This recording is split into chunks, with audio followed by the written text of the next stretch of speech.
So how many people in this room have ever felt resentment, anger, frustration, sadness, guilt, or all of the above towards someone you've had an important interpersonal relationship with? How many of you have noticed that these negative emotions can affect your mood and personality in your everyday life? My name is Danielle, and I decided to look into the important nonverbal aspects of these emotions and the way that we read how people feel through their ways of communication. I very much could relate to what we have learned about through the concept of I language and really wondered how I could change the way I speak to someone using vocalics and how the way that I talk and act has such an impact on my relationships. I was also very interested in learning about the nonverbal cues, and because I have had many problems in the relationship I have with my mom, and I feel that many of these problems stem from the way we speak to each other and feed off of each other using nonverbal emotional cues. So I'm going to first start off with a little bit about the article that I chose. Then I will tell you about the conclusions that the psychologists found during their research. And finally, we'll explain how these findings connect with the important relationships we hold with the people in our lives, such as mine and my mom's relationship, and how we can use what I have found to better our interpersonal relationship. The article that I'm using is called Unresolved Anger and Sadness, Identifying Vocal Acoustical Correlates by Rochman and Diamond, 2008, and focuses on studying the way that people's vocal acoustics correlates with the way that they are feeling, and that if we pay close enough attention to vocalics, we can infer a deeper emotion than a person may be letting on verbally while engaging in a conversation. We learned in Chapter 2 of our book that nonverbal cues and messages are just as important as verbal cues when communicating interpersonally, and these cues include any communicative behavior other than written or spoken language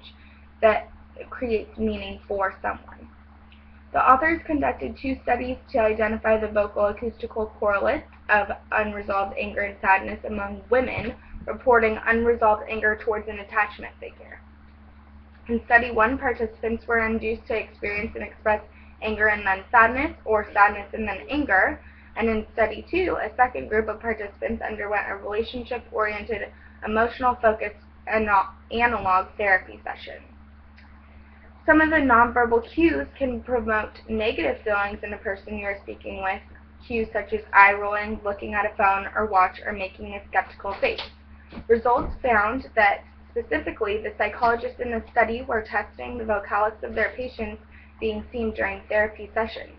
and results from both studies showed that relative to emotionally neutral speech, anger evoked an increased articulation rate and in mean fundamental frequency, whereas sadness evoked an increase in fundamental frequency perturbation. In simpler terms, this just means that as people can notice when engaging in a conversation with someone, that when another person is angry, their voice is raised in volume, their body tenses up, and their heart rate also raises. And when they're sad, their voice lowers, their body detensifies, and also includes a state of innocence and in need of protection, and their facial cues are also very noticeable during these studies. For my real-life relationship, I used my mom because during my parents' divorce, I went through many stages of sadness, and so did she,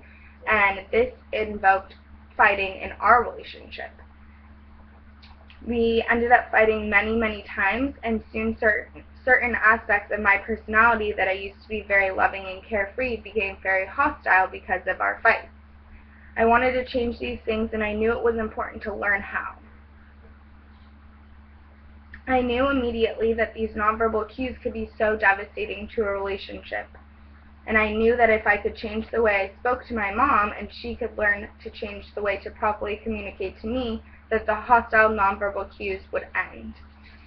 In conclusion, it was clear that nonverbal cues are extremely important when communicating with the ones we love, and nonverbal cues are also ways that we express emotions such as sadness and anger.